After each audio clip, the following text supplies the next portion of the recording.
Live. Hi, Yeah. everyone. Hello. um, I'm just going to leave it a few minutes, just a couple of minutes for people to join live.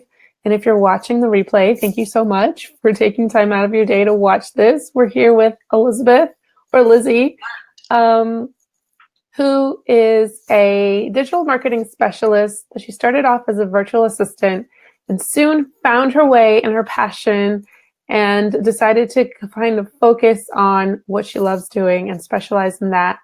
She's now a tech VA and she offers all sorts of services in digital marketing. She does courses and programs, and she was also one of the first certified ConvertKit experts. I think I said that the wrong way around. ConvertKit certified experts. Certified experts. Yeah, yeah. One of the first four. She was personally invited by ConvertKit to become a certified expert, and now you're kind of like the go-to person for ConvertKit stuff, I think. Yeah, I feel like that. I know there are some other people who do a lot of ConvertKit, but I do feel like for a lot of people, I'm the first person that comes to mind, which is really cool. Yeah, I mean, I'm part of the ConvertKit Facebook group, which is super active and super engaged. And like you are tagged pretty much almost in every post because people go in there like asking questions and looking for support, looking for hacks and different things like that. And like everyone just knows to tag Yeah. Elizabeth because she knows her stuff. And it's so cool. I have a personal challenge for myself in there, and I win this challenge most days where I've got the right answer on the post whilst it still says just now as the timestamp. And that's like my personal challenge, to get the right answer whilst it still says just now. It's just this What is the time lapse for that just now status? Like how long do you have? What's the time lapse for the just now status? Is it I think it's about it's probably about a minute or two. I think then it goes like 2 minutes ago it was posted. So I have to click, read, and then post. It's just a silly game I play with myself. That's really cool. So you pretty much just have the answers in your head, just ready to go. Yeah, over time, the same things get asked again and again and again, and like I know, and then I start to create content on those things. So I've got a blog post on that. Here you go. Like over time, there's some I don't manage it because I have to think about it more, but yeah, the same questions come again and again. And did you always kind of knew you were going to specialize in something? Like, how did you start out, really? How did I start out? So my story is the opposite of most people's stories. So most people start out as a VA and they're going to be a VA. I, on the other hand, so we need to go back a few years. So in 2012, 2013, I had just finished university. And I was really, really very ill, actually. I have chronic fatigue syndrome, and at the time I also had fibromyalgia, which is a form of chronic pain. I was too ill to work.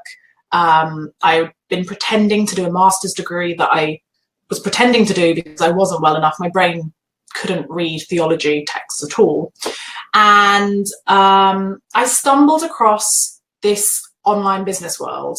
I had a friend at uni who was into lifestyle design, and through her, it was like this gateway drug into online business, and then the more like spirituality woo side of the online business world, and life coaching and business coaching and courses and all this stuff. And I just realized that there is barrenness here, and I'm so not in the middle. So I'm sorry. I was looking at the live podcast. I've just realized what those lines are for.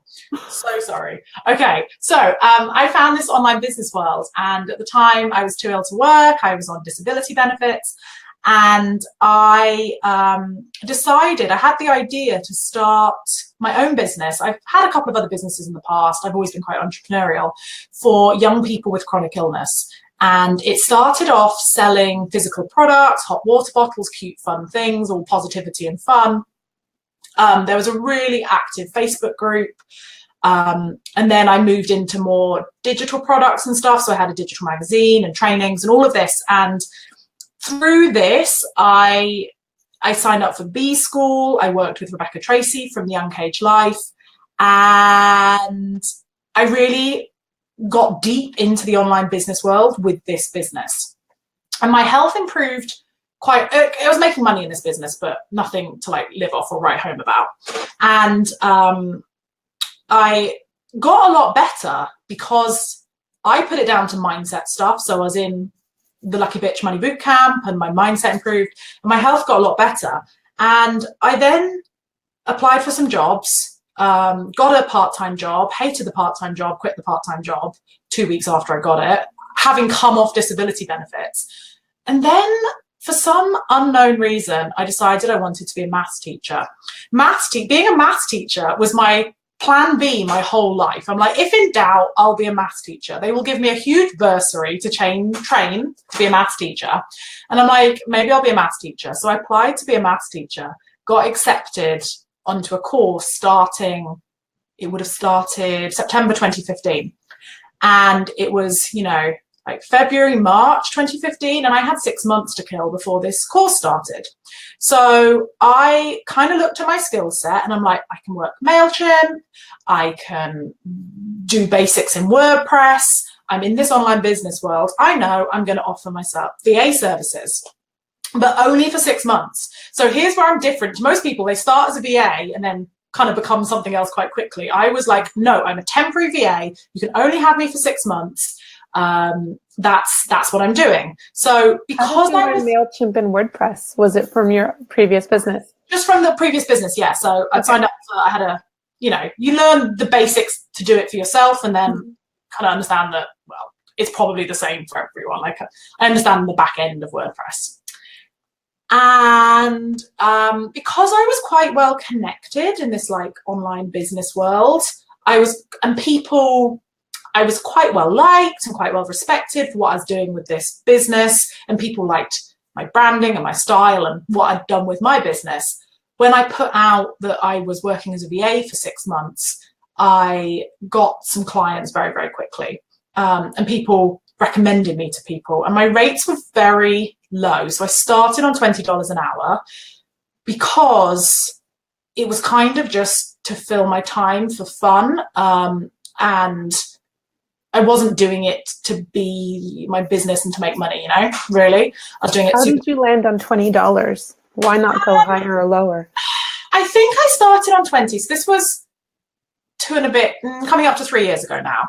I think I started on 20 because I kind of looked around at what other people were charging, and that felt like the lower end of the main price people were, like the main bracket. So say, for example, people were charging between, I don't know, 15 and 35, which is still kind of true. Let's say they were charging between $15 and $35. I'm like, okay, let's go for 20. I don't want to be the cheapest. I really don't want to be the cheapest, but I don't need to be more expensive. I kind of just want to fill some time, make a little bit of extra money, etc. So yeah, then I was a VA. I told everyone I'm being a VA for 6 months, and I very quickly got some clients. So a lot of those early clients came from people who knew me from things I'd done in the online business world. So I'd been to a Denise Duffield Thomas event, and someone I met there became one of my first big clients. I was in Leonie Dawson's academy at the time, and someone was looking for a VA for their friend, and I got that through that. So most of my early clients did come from being in paid programs, which is where most of my clients ever really came from, to be honest, because there's less competition in those places. So certainly like in the Lucky Bitch Money Bootcamp, like B-School or whatever, people like to hire like in-house, like people who are in the mindset, who've invested in their businesses. So I did quite well through that. And then from there, I went on to referrals. And that's quite a good environment to be in, because they're all business owners. They're all online business owners, more or less, who are eventually going to need a VA. So you were right for the picking. VAs in these places, because most VAs do not invest in their businesses. They do not treat their businesses like real businesses, and they don't invest in their businesses. And I learned a lot from the courses and the programs I've done, but arguably the biggest benefit from the courses and programs was actually access to other people who invested and were happy to invest in their business. And that often meant hiring someone like me, because there's, you know, like there's thousands of people in some of these groups and only a couple of people calling themselves VAs saying, hey, I'm a VA. So someone says, hey, does anyone know a VA? A bunch of people will tag you and you get the gig. Perfect. And were you particular about what clients you were going to work for or work with, or not initially? So initially, I would kind of do anything for anyone. I was very quick, and I really enjoyed learning. So I really enjoy learning new systems, trying out new stuff. So I'll do PDF design and social media, and I'll do websites. Like I built some websites, which isn't what I wanted to do long term. And I would do customer service type things, and I would do scheduling blogs and emails. Like I would do anything to start with. And I didn't really specify what sort of client I wanted to work with, but because of the groups I was in, naturally they were women who were happy to invest in their business in terms of education and training and coaching, and then it naturally follows that they're happy to invest in terms of being a VA. I think a lot of people try to market VA services to people who have no track record of investing in their business, and then they expect that so they get the client, for example, and the client expects that by hiring the VA, their business is going to start working. And that's not true. So by working with clients who have a history of investing in other areas of their business, they're going to be more reasonable with their expectations of the miracles we can supposedly work. Oh gosh, yes, that is so true. Finding a client who knows your value and how to delegate, I think, is super important, and how to manage a team. Yeah. It's hard to find them, but yeah, they exist. Those clients do exist. But that's so true what you said. I never really thought about it, but about targeting people and clients who are happy to invest in their business and spend that money because they know what value it will bring to them. That is so important. Yeah, definitely. I just want to say hi to Lisa and Christina. Thank you so much for being here, guys. If you have any questions as Liz is talking, just shout them out and we'll get to them, I think, eventually or at the end. But yeah, do like post your comments and your questions. So yes, so where were we? You were taking on, you weren't really particular about the clients you were taking on. You were doing anything and everything. And so you were charging $20 an hour. So how long were you doing that for? A couple of weeks, and then I went up to 25, a couple of weeks, and I went up to 30. You were changing. So were you only new clients, not existing clients? Existing clients did eventually go up when it no longer became sustainable at the rate they were at. But every new client, I was higher, was at a slightly higher rate until summer. I think summer 2015, I would have been at 40, and then I was at 40. Oh my gosh, I can't get that. You're good.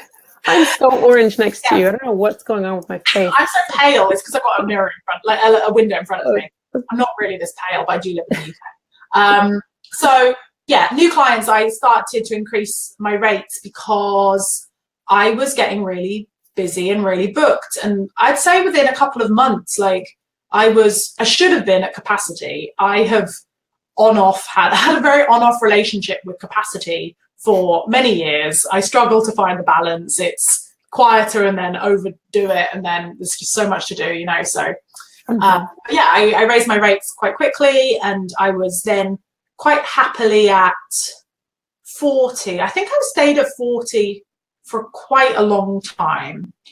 And then we'll talk about the next bit of the story. My rates have continued to rise a lot since then. But yeah, I think I got up to 40 within. And you were still kind of VA. I was still a generous VA. So one of the first clients I had, she was, I had her on a retainer. She had me for about 20 hours a month. She used Optimize Press, and I really liked Optimize Press. She taught it to me, and I really, really liked it. And one of my first big payments as a VA from her, it was one of my first block payments. I went and bought Optimized Press for myself because I really liked it.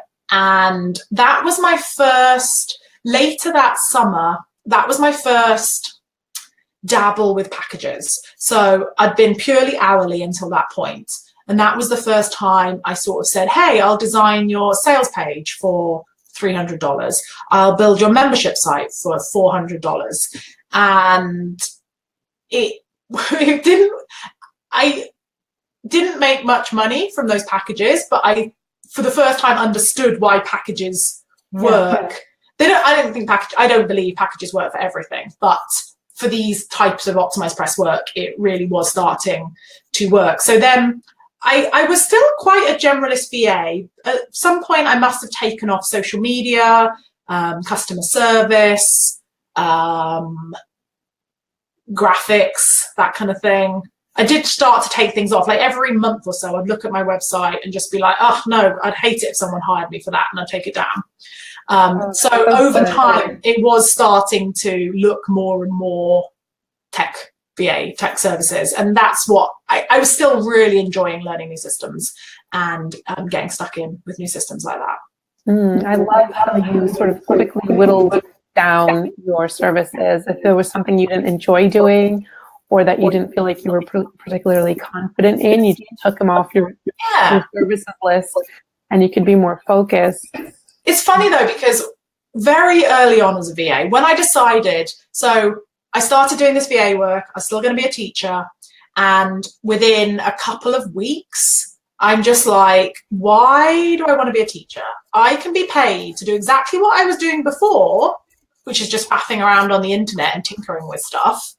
I can now be paid for it in my pajamas. Like, why would I want to go and be a teacher? I do not understand. So I basically just I was getting into my woo at the time, and I just handed it over to the universe. And I'm like, you let me know by August which I need to do. Like, should I be a VA or should I be a teacher? You just let me know. No rush. You just let me know. And I had this like pre-course for the maths teacher training, all about maths, and it was just the most stupid course I've ever done. Like, I was getting 100%, and they were just like, yeah, but you didn't spend long enough practicing. And I'm just like, but it was so ridiculous. And everything started to go so right with my VA business. I was nearly fully booked. I'd nearly doubled my rates. So yeah, I just emailed in August and I'm like, I'm not going to be a teacher. I'm going to be a VA. So I'm like, I was the accidental VA, whereas I think most people decide to be a VA and then go off into another direction. I did it the other way around. Wow. So that was it. That was going to be your full-time income now, like VA work. Yeah. And so I think I set a goal to be making £2,000 a month was my first like proper goal as a VA. And I feel like, I'd have to check, but I feel like August that year was the first month that I made 2,000, which, having been on disability benefits, was more money than I had ever seen in my entire life. I went from student to disability benefits, and I'm just like, oh my goodness, this is so much money. So I was very fortunate in that I didn't need a lot to do it full time. I didn't have a lot. Don't have independence or any like high expenses or a mortgage or anything like that.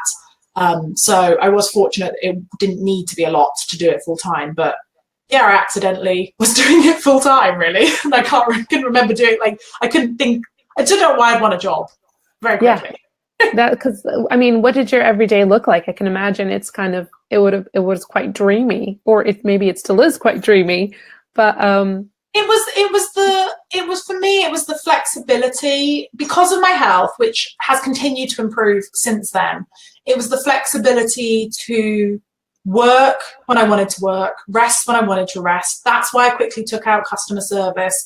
It didn't feel like freedom to me to have to do something at the same time every day. Like, my turnaround times are quite quick, but in that, 48-hour window, I can do it whenever I want. Like the other day, I just was tired after lunch, so I just got into bed and watched a webinar. I'm just like, that's living the dream for me, because I can regulate my energy so much better because I'm in charge. And I used to, when I had this part-time job that I quit very quickly, I had used all of my energy going to work. Like that, the commute, it was, I don't know, it was like a 20-minute walk or something. And I'm like, I got there and I was so tired. Whereas now I can just like roll out, I can work in bed if I want to work in bed, but just roll out of bed into my office, and it doesn't take any extra energy, which is really helpful to me as someone with chronic health problems. Yeah. Wow. That is a huge benefit of working for yourself and setting your own hours. And I love how you offer services that you can really do in your own time. Because like you say, being in that 9 to 5 window where you have to be available in 9 to 5, that's just having like a day job all over again. So if that doesn't fit with your schedule, just do something else that does. I know we do customer service, but I don't do it myself, but I have a team that manages it, but they're fully aware that they need to be available 9 to 5 to answer customer service emails. And they're totally happy doing that. And then after 5, yeah. You get to choose. I think, I had clients who would sort of, it needs to be done at this time every day. And I'm just like, well, I'm not the person to do that. I will not commit to doing something at the same time every day. And I'll absolutely do calls with people. If a client's launching and got a webinar, like I'll be there. It's not like I won't be in a place at a time, but there is a premium if there's I often joke there's like a makeup tax. If I've got to put on makeup, then there's an extra cost for that. But being in a certain place at a certain time isn't the foundations of my business. It's something on top. Whereas for some people, they really enjoy that structure and routine, even though they are working for themselves. And it would work very well for them to know what time they're doing something each day. And you take the whole of December off, don't you? I did last year, and the year before that. So 2017, we took off all of December. 2016, we took off all of November to get married and for our honeymoon. So yeah, we take off. My wife is also a VA, to clarify why we're able to that's the we. My wife's also a VA. So because I was so fed up with having to be restricted by her annual leave. So she went off to work each day. She had like an office job, and she went off to work each day. And I was working 9 to 5 so that when she came home, I could spend time with her. And I'm like, this is ridiculous. How have I still got a 9 to 5? So she quit and became a VA too. But we take off a lot of time. And I think this is a lot of service providers don't feel like they can take off a lot of time. Because people's businesses will fall apart, like their clients will freak out, they'll lose all their clients. And I've just, in December, I did have my laptop and I was available, but the month I took off for my honeymoon, I was uncontactable. It literally said on my out of office, like, unless you're Oprah, there was no way to contact me. I had a VA just checking the email, and I'm like, if Oprah emails you, let me know you've got a special email address. A special email address. The only one person emailed it, the emergency email address. One person sent it the entire month, and it was my dad to just say something really, really, really mundane. And I'm like, that doesn't count. But all my clients are fine. So yeah, amazing. We talked about this a bit when we met. We did, and I just found it so amazing that you could not touch your inbox for a whole month. That seems completely inconceivable for me. I don't think I go 2 days without touching my inbox. I was often looking at it, but there's this certain satisfaction from knowing that no one is expecting to hear from you. So quite often when I say I'm away when I fly somewhere, I buffer jet lag time when I get back. And I say I'm away those 3 days, but I'm actually at home just lying in bed on my laptop scrolling. And I can check the email, and there's this joyful satisfaction of I'm not going to reply to them. I can still look at it. So I get what I want, which is checking it, because I know I don't want to miss out. I want to check my email, but they don't expect to reply. I probably won't reply. It was actually very hard on my honeymoon to not reply. I had to really be like, no, if I reply to this, I think I'm here, I'm not here, I'm just looking at my email because I like my email, Yeah, it's just kind of having that mental kind of getting your brain to switch off if somebody emails with a problem or an issue or a question. and not thinking about it constantly while you're on vacation, that takes a lot of willpower and practice. It does, but if you can put the systems in place, but most of the times I go away, like I have other people who can help them. They know who to go to if they need ConvertKit help or OptimizePress help or something else, like their business is on fire help. And there is always a way for them to contact me. But I think it's actually very helpful for clients to self-assess the severity of their problem. So otherwise, you're just training them that any little thing, they freak out about it and you jump in and help them. Whereas actually, there are very, very, unless people cannot pay them money because the checkout process is broken, basically, or can't contact them, those are really the only two scenarios that need to be fixed immediately. Virtually everything else, the world won't end. They won't lose clients. They won't lose customers. It will be okay. And I think some of my clients have almost enjoyed the process of having to self-assess because I'm not so contactable. Do I actually need Lizzie, or can I figure this out on my own? Yeah. Awesome. Training clients, that is a big part of the job, for sure. It really is. Christina asked a question. I think she just wanted you to recap on where it was that you got your first client. So I think it was from your paid programs. Yeah, the very first client, let me think. So I definitely posted on my Facebook page and Instagram and just my personal social media accounts that I was offering virtual assistant services. Here's a brief list of things I can help with. I had a very simple website set up. Let me know if you're interested. And several people let me know that they were interested. Several people passed that on to other people. So I think my very first clients came from either connections I already had who saw that, or the connections shared that with the person who then hired me. And the other place I got clients, all my clients have come from Facebook ads or people like Facebook groups or people like personally known or referrals.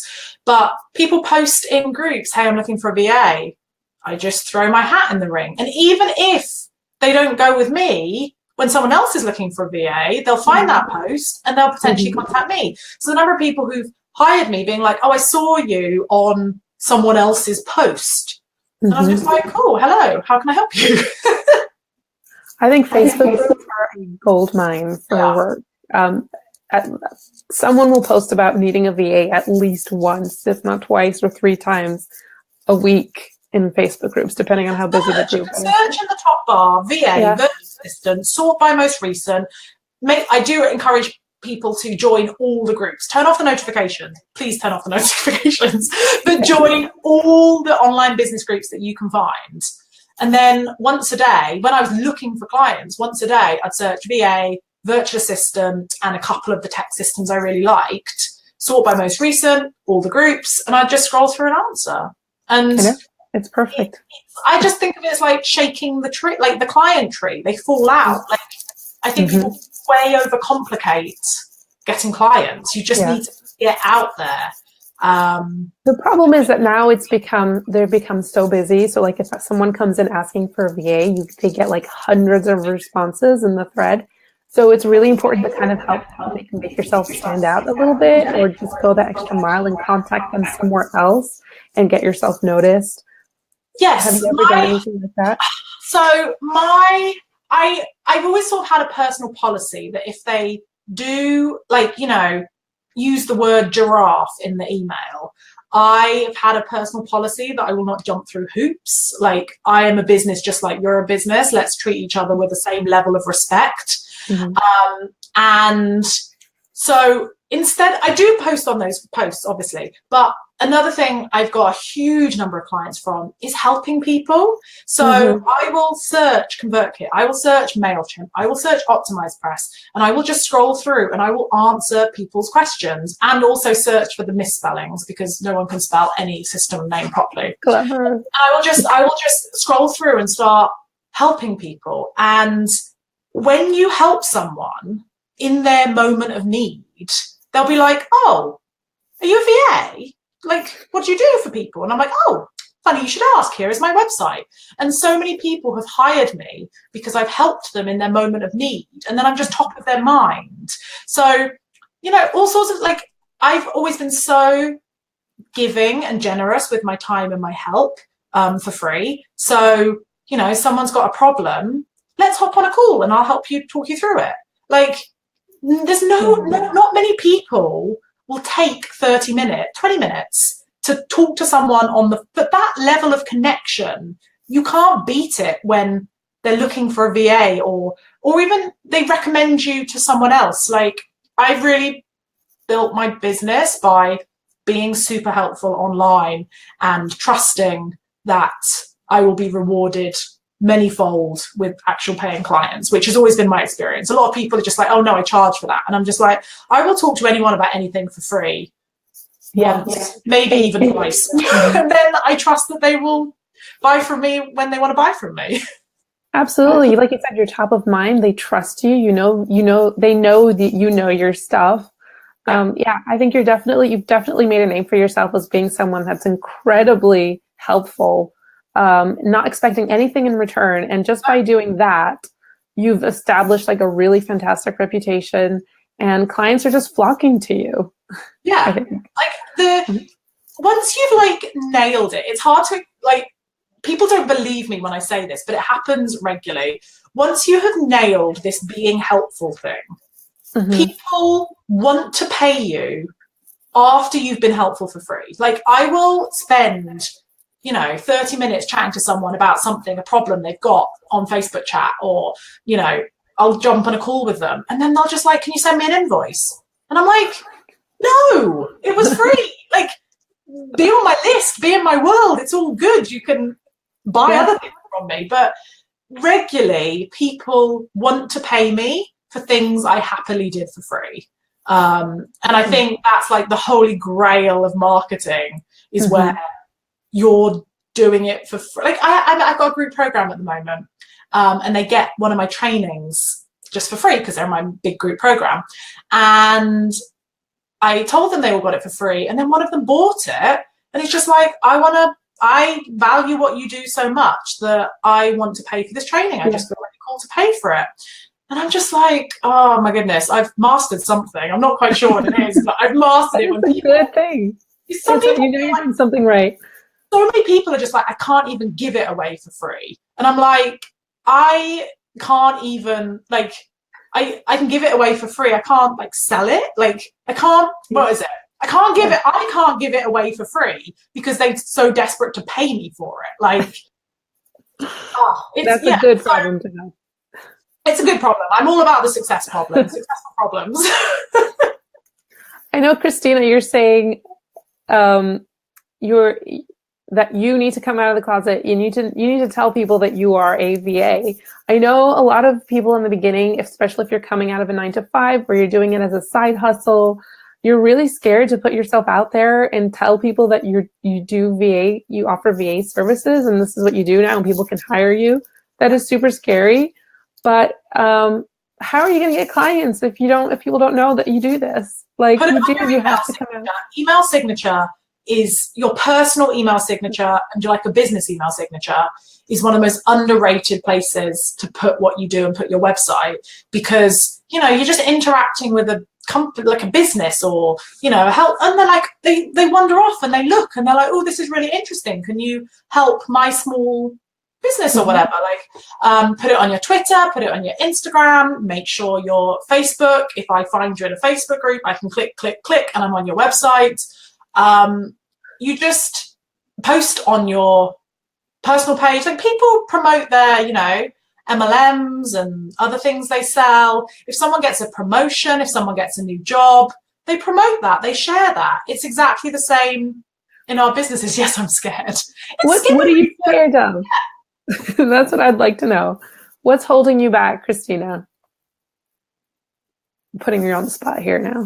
Because most friends and family are supportive of what you're doing. And if they're not being supportive, you need to find other ways to navigate that, ignore what they're saying, work on your own mindset stuff. usually if people are negative towards what you're doing, it's just that they don't understand. Like, as far as you're concerned, you're like making money illegally on the internet, and it's probably highly dodgy, and it's hard to, they haven't got a frame of reference for the work we're doing. So it is scary to put yourself out there, but I wonder if it's you'll put yourself out there and you'll get no response. You'll get crickets. You'll get tumbleweeds rolling across the ground. That is scarier than getting negative comments. I think. It's true. No response. But is it kind of are you worried that you're not going to do a great job, or how to really kind of talk about what it is that you do, or anything like that? Because I guess it is scary. I mean, because I guess you did it, Elizabeth, because you had already built a community and a tribe, because you had joined these paid programs, the Denise Duffel Thomas and B School, which is full of business owners and who are all in this online digital business world. And you had already made those connections, and they were your tribe, and they were your followers, and those are the people you were announcing to. So they were fully aware of what kind of, and friends and family, I guess, who kind of maybe needed a bit of educating. Everyone I've ever met was aware that I was doing this now. That's great. I love the confidence. That confidence can take you so far. But I think one thing I find very interesting about many VAs is that they think of their businesses as lesser than the clients they're helping. And therefore they attract clients who think that VAs are lesser than their businesses. So I've not spent a bunch of time in VA worlds because of this mindset. I have always invested in courses and coaches and programs and all of this because I've always wanted to be in the big girl business pond. I'm like, my business is just as valid as a business coach's or a graphic designer's or a health coach. Like, my business is just as valid. I just have different skills. And it's at the point where I became very aware that I make more money than many of my clients, that I realized being a VA is just a type of business. It's not a less than business. It's not a helping business. It's not you're the same. And I think once I think I've always had this mindset, but once I identified it, this is how I've always thought about it. You can see when other people think of their businesses as less than the people that they want to work with and help. Yeah. And you can see it in how they invest in their business. Like, most businesses have invested in some way, either in team or coaching or courses or whatever, to get further. And VAs are less likely, in my experience, to invest, which I think is a huge mistake. Completely agree. You have to treat, you're not an employee, you're not someone's employee, you're not a freelancer, you're a business owner, and you're providing a service, and a very valuable service that people will, happily pay for.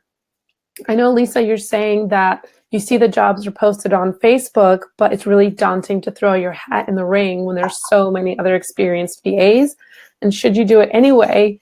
Why not? What's the harm in doing it anyway? So I thought on the huge pile-ups that are Facebook groups, when someone says, hey, I need a VA, you get hundreds of comments. And yes, and the reason you should definitely throw your hat in the ring, I wouldn't necessarily spend time applying if there's a complicated application process. It's up to you, you can if you want.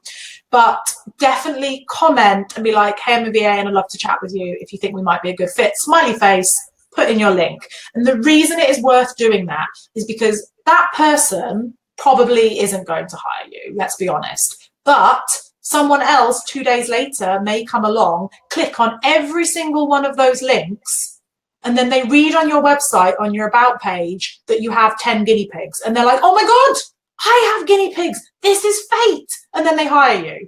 And because you commented to that original, someone else found you and hired you. Because that's how most clients I found through Facebook groups, I didn't get the original person. I got someone way down who came along later. So always, it's just, every time you have the opportunity to non-grossly put your website, do it.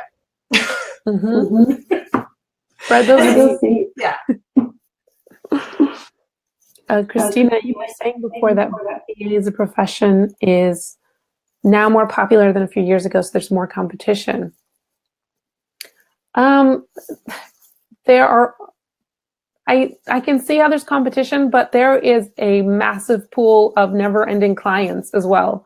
So there is never going to be a lack of clients. There are clients everywhere. So I don't like the word competition because that just because there's competition doesn't mean that you're going to have any less clients. That's all I'm saying.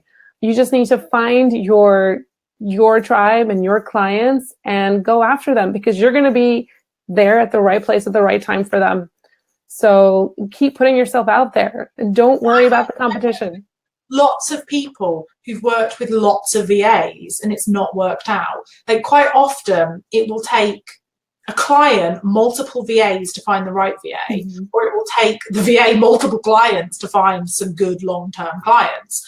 And it's almost a positive that there are so many options out there. You just have to keep going until you find the right person. And if you sort of stop and give up, then the person who needs your help, and only you help because of your personality, your life experiences, your quirks. Like, if your website is super boring and super professional and you're wearing a suit and it's all super corporate, then yeah, no one is gonna want to work with you. But if you can let your personality, your interests, your hobbies stand out on your website and online, and because these people are going to talk to you most days, you talk to your clients most days, they have to like you as a person, so you have to show yourself as a person.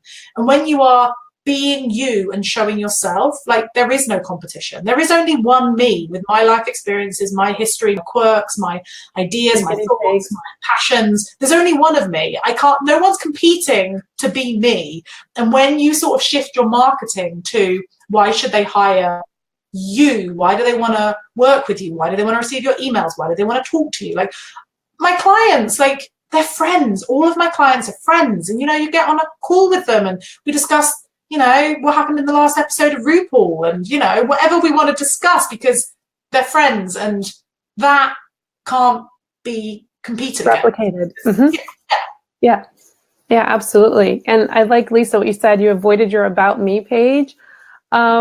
Yes, your website should absolutely have an About Me page, because they're hiring a person and they need to know you, and all the things that Elizabeth just said, they need to know all of that. And all of that goes on your About page as well as your online presence. So absolutely, that should be like the #1 page that you have on your site, alongside your services, obviously, and your contact page. But yeah, do some work on your About page, and you'll let your personality shine, and people will read it and connect with you, and they'll see you as the VA that they need to hire, because you kind of have that connection. I have on my About page a list of like 10 really, really random facts. Virtually, I think at this point, every single one of those facts was the reason why someone hired me. So I've got on there that I've got a chronic illness. People hire me because I get it. If they've got a chronic illness, they understand. They know that I will understand what it's like. I've got on there that I'm queer. That's really important to some people. Other people are queer, or they're like pro-queer, whatever. I've got on there that I'm a feminist. That's really important to some people, so they hire me. I've got on there that I studied theology at university. Some people are like, oh, awesome, you're going to like get my Christian business, or you're like going to understand what I'm doing. I've got on there that I'm a certified lollipop lady. I don't think anyone's particularly connected for that reason, but they like it. They think it's funny. And I've seen my favorite band 63.5 times in 10 countries. Now, they might not love the same band, but if they are very passionate to that level about something themselves, they're going to connect with me. So you just want to give people on your About page, I know you teach About pages specifically, but you want to give people connection points to you, because otherwise you're the same as every other person that they're going to look at. And they probably, you need to be realistic. They're probably going to have 10 other VA tabs open. You just have to just show up and be you. And it's not about pretending pretending to be someone you're not. Your job is to be you, and you can also help them with these specific services and stuff. Yeah, completely agree to all of that. So when you started getting clients, did you have a website? You said you had a really simple website. A really, really simple website. It literally was just home, about, services, pricing, contact. Yeah, really, really simple website. And I know we just talked about how important an about page is, but like, how important do you think having a website is to kind of start getting your first client? I think it's worth it, even if it's a one-page website. I think it's worth it as a VA. I've always sort of treated it as my brochure. So I'm just like, go here is all the information. Because if people are looking for a VA, they're kind of looking for your website. And if the information's on Facebook page or somewhere else, like, you want to give it to them in the format they're expecting to receive it. And they're expecting to receive it in a website format. So I think it is a priority if you can possibly do one. Yeah, I just think it makes you look like you're taking your business a lot more seriously, and that you're a professional. And that always just looks really well. It looks really good to people. And yeah, I think it's important as well. Like, I don't think you definitely need one, because for a lot of people that will be a hurdle for them to getting their first clients. So don't let it be a hurdle for you. Don't let it stop you from getting clients. You don't need a website, but it definitely helps you to look more professional, and it helps you kind of charge rates that you're probably more comfortable with. So definitely it's worth taking that extra step just to be at a place where you can charge what you want to charge and just be taken a little more seriously. I agree. Yes. So do we have any other questions? Oh, there we go. Christina, do you only work with UK clients? No, I don't. So I've always worked with clients all over the world.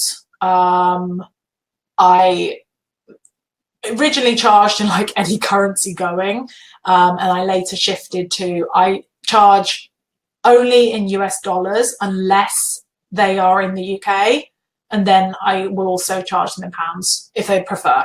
But unfortunately, I feel like US dollars are the international currency of this industry. So I charge in US dollars and pounds, but I work with anyone all over. I've had clients, I had a client in Bali, lots in Canada, several in all over Europe. I find Australia time zone very difficult to deal with just on a practical level, but most of my clients, I'd say, have been North American. Yeah. Awesome. I know this question is probably going to come up, but have you ever used like job boards like Upwork or Fiverr or Freelancer? No, I haven't. I've never needed to. I don't really understand them. I have really exclusively done it through Facebook groups and referrals. That's where every client I've ever really had has come from. Yeah. How about Google search? I now get, I think it's about 40% of my traffic come. Okay, let's talk about Google. So, two things. I was the very first person, as far as I know, in the world to create a ConvertKit services page. So when I started offering ConvertKit specific services, I created a brand new page on my website. Here's how I can help you with ConvertKit. And as a result, I dominated, and I think I continue, I haven't checked for a while. I was like top of Google for so many ConvertKit virtual assistant, ConvertKit VA, ConvertKit training, ConvertKit support. Like I was right up there underneath ConvertKit themselves, even above ConvertKit sometimes, because I had set up this standalone page for, so I do get clients, yeah, I do get clients from Google, but usually they found me through somewhere else, like the ConvertKit family, or quite often what someone will happen is I was looking on Google for something and your blog post came up, but I already knew you, but now I know, like, and trust you a bit more because you're also on Google and you're also helping in the Facebook group, and now's the time to hire you. About 40% of my traffic does come from Google, which I think is very, very high for virtual assistants.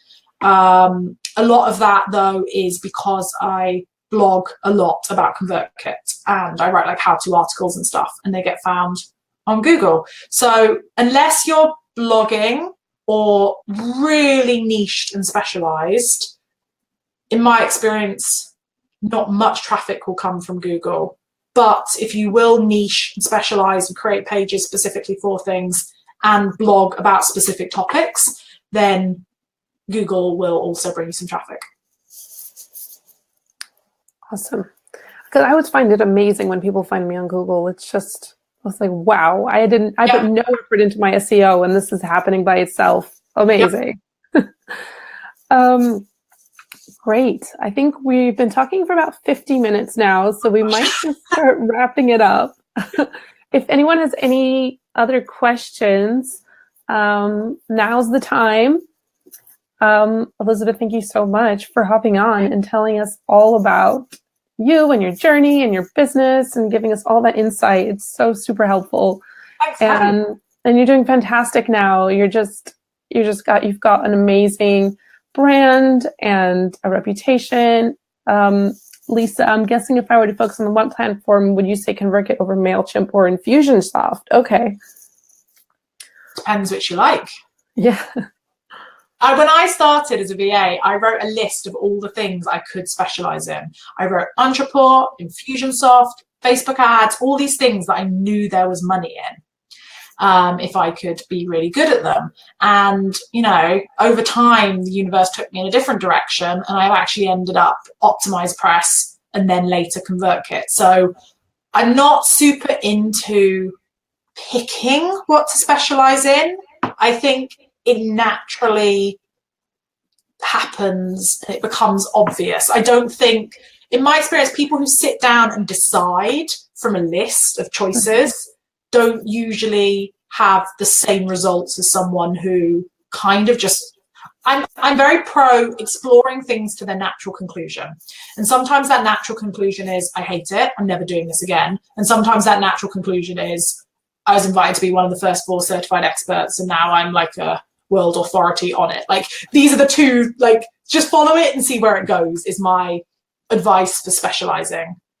Yeah, that's so cool, because Megan, the VA that we talked to last week, also said the same thing. She started off as a generalist VA and she was doing all the things. And then she soon realized that she really enjoyed writing copy. And so she kind of went into that direction and started offering services and packages around writing copy. And you kind of did the same thing where you just did all the things that you liked doing. And then you just kind of went the way of like, I really like this, because you must really like ConvertKit if you're going to spend all this time giving free information and just doing all that stuff. So just try different things, like dip your toes and see what you like and go with it. Like you can start off doing all 3 of those, Lisa, and then you'll find that you really, really like just working in one, and you might go ahead and do like certification in one of them. I think. Yeah, I agree. Yeah, I was the same. I did all the things and I really loved doing copy and writing blog posts and websites. And then I specialized in doing copy. Yeah. Now I've gone a completely different way, but like for a long time, I just did copy and I really enjoyed it. And it's been really fruitful for me. So just try the things, do them. Do what you enjoy and stop doing things you don't enjoy rather than deciding. Like, I think people feel like they have to decide, they have to niche, they have to, and I'm like, you get to do it all. Just over time, you will naturally find when you get busy. So as you get fully booked, if you've got 3 new clients who want to work with you and you've only got space for 1, you will decide which is going to be the best work or who you like the most or whatever and go with that. And that's how you sort of start to focus in on one, as opposed to like otherwise you have no way of deciding between 3 people. So yeah. Very cool. Great. Thank you so much again. And all of you guys, Lisa and Christina, for being here, and everybody watching on the replay. Elizabeth, if we want to learn more about you, where should we go? So my website is elizabethgoddard.co.uk.